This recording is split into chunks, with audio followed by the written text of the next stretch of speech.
তো সামনেই আসছে ফ্লিপকার্ট বিগ বিলিয়ন ডেজ আর অ্যামাজন গ্রেট ইন্ডিয়ান ফেস্টিভ্যাল। আর এই সময় ভাই পুরো একদম টাকার খেলা হয়, অনেকে কম দামের প্রোডাক্ট কেনে, কিন্তু এই টাইমটাই আসলে সবচেয়ে বেশি আইফোন বিক্রি হয়, ইন্ডিয়ানরা আইফোন কেনে, কারণ এই সময় খুব কম দামে আইফোন কিনতে পারা যায়। আর এই বছর ফ্লিপকার্ট বিগ বিলিয়ন ডেজ আর অ্যামাজন গ্রেট ইন্ডিয়ান ফেস্টিভ্যাল চালু হচ্ছে 23 তারিখ, আর যাদের প্লাস বা প্রাইম মেম্বারশিপ রয়েছে তারা 22 তারিখ থেকে কেনাকাটি করতে পারবে। আর অনেকেই হয়তো জেনে গেছো যে এবার আইফোন 16 আর আইফোন 16 প্রোতে মারাত্মক ডিল আসছে।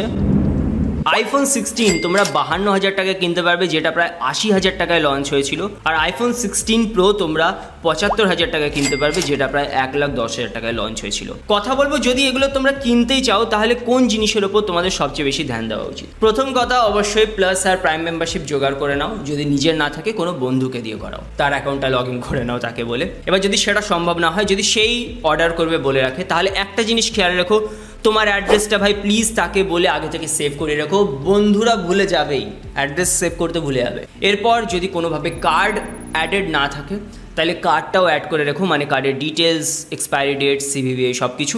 তো কার্ড হয়ে গেলো, অ্যাড্রেস হয়ে গেলো। এরপর কি করতে হবে দেখো, ওয়াইফাইটা অফ করে দাও। মানে এখন অফ করো না, যখন কিনবে তার আগে ওয়াইফাইটা অফ করে দাও। কেন আমি বলছি, কারণ অনেক সময় হয় যে রাতের বেলা ওয়াইফাই ড্রপ করতে পারে, কিন্তু মোবাইল ডেটা কিন্তু ড্রপ করবে না। তো ওয়াইফাইতে নয়, মোবাইল ডেটায় কেন। এটা হচ্ছে একটা বড় সড়ো টিপ ছিল। এরপরে কি তোমাদের খেয়াল রাখতে হবে যে একদম 12টা নয়, 12টা বাজার 20-25 সেকেন্ড আগে থেকে তোমরা রিফ্রেশ করা স্টার্ট করো। এখন রিফ্রেশটা কেন বললাম, তার কারণ শুধুমাত্র ফ্লিপকার্ট অ্যাপের ওপর এখানে ভরসা করলে হবে না। সাথে পারলে তোমাদের যদি ল্যাপটপ বা পিসি থাকে, সেখানে flipkart.com খুলে বারবার রিফ্রেশ করো। আর যদি মোবাইল থেকেই করতে চাও তাহলে আলাদা করে ক্রোম ব্রাউজারে flipkart.com খুলেও সেটাকে ট্রাই করো। তো একাধিক জায়গায় যদি ট্রাই করো তোমাদের কিন্তু চান্সেস সেই ক্ষেত্রে বেশি হবে। এরপরে ভাই মেন্টালি প্রিপারেশন নিয়ে নাও যে তোমরা অর্ডার করতে পারবে না। 100 জনের ভেতরে হয়তো 10 জন অর্ডার করতে পারে, বা তাও না, আমি নাম্বারটা বাড়িয়ে বলছি না কিন্তু। তো সেই কারণে হয়তো তোমাদের প্রস্তুত থাকতে হবে যে এবারও তোমরা কম দামে আইফোন কিনতে পারবে না। আশা কম থাকলে সেই ক্ষেত্রে দুঃখ কম পাবে। পরের স্টেপটা, এটা হচ্ছে খুবই ভ্যালুয়েবল, যে যখন তোমরা অর্ডার করবে অন্য কোনো নোটিফিকেশান যাতে তোমাদের ডিস্টার্ব না করে। তো হোয়াটসঅ্যাপ, মেসেঞ্জার, এগুলোর নোটিফিকেশান একদম অফ করে দাও।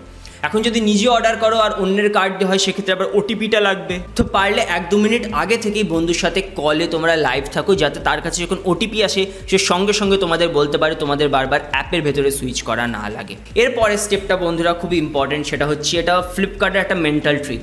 প্রথম 5 মিনিটও হয়তো সবচেয়ে কম দামে থাকবে না, তারপর তারা 2-3 হাজার টাকা বাড়িয়ে দেবে। হ্যাঁ, সেই দামেও তোমরা কিনতে পারো। তারপরে আবার 1-2 হাজার টাকা বাড়িয়ে দেবে, হ্যাঁ সেই দামেও কিনতে পারো। মেবি আরও 1,000 টাকা বাড়িয়ে দেবে, সেটাতেও কিনতে পারো। কিন্তু যখনই দেখবে সেটা প্রায় 10,000 বেড়ে গেছে, প্লিজ ভাই আর অ্যাটেম্প্ট করো না।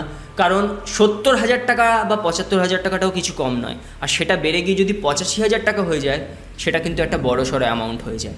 মনে হতে পারে যে অনেক ডিসকাউন্ট পেলাম, কিন্তু দিনের শেষে কিন্তু তোমরা সত্যি অনেক টাকা খরচ করছো। আর অনেকে আছে যারা প্রো ম্যাক্স কিনতে চাও, আবার বাই দেবে ভাই প্রো ম্যাক্স কিনে কোনো এক্সট্রা বেনিফিট পাবে না। একমাত্র যারা প্রফেশনাল ভিডিওগ্রাফার তারাই একটু এক্সট্রা বেনিফিট পায়, তাছাড়া প্রো ম্যাক্সের এখানে কোনো বেনিফিট নেই। তো এই টিপসগুলো যদি ফলো করো, আশা করি অর্ডার করতে পারবে। এবং আরও একটা জিনিস, অর্ডার যদি হয়েও যায় তারপরেও মেন্টালি প্রিপেয়ার থেকো যে অর্ডার ক্যান্সেল হয়ে যাবে। প্রচুর লোকের 24 ঘন্টার ভেতরে অর্ডার ক্যান্সেল হয়ে যায়। আর যদি ধরে নিই যে অর্ডার ক্যান্সেল হয়নি, সাকসেসফুলি অর্ডার করতে পারছো, ডেলিভারি হয়ে গেছে, তো মেক শিওর করো যে যখন আইফোনটা ডেলিভার হচ্ছে যেন সেটা তুমি ভিডিওগ্রাফি করে রাখো। প্রত্যেকটা অ্যাঙ্গেল ভালো করে ভিডিওগ্রাফি করে রাখবে, যাতে কোনো পার্ট মিসিং না থাকে, কোনো স্ক্র্যাচেস না থাকে। এবং যখন আইফোনটা সেট আপ করবে সেটারও একটা ভিডিও রেকর্ড করে রাখো, যাতে ভেতরে কোনো ইন্টারনাল সফটওয়্যার ড্যামেজ না থাকে। তো চলো, অল দ্য বেস্ট। আশা করি যারা যারা আইফোন কিনতে চাও তারা আইফোন কিনতে পারবে। অল দ্য বেস্ট, দেখা হবে পরের ভিডিওতে। সবাই ভালো থেকো।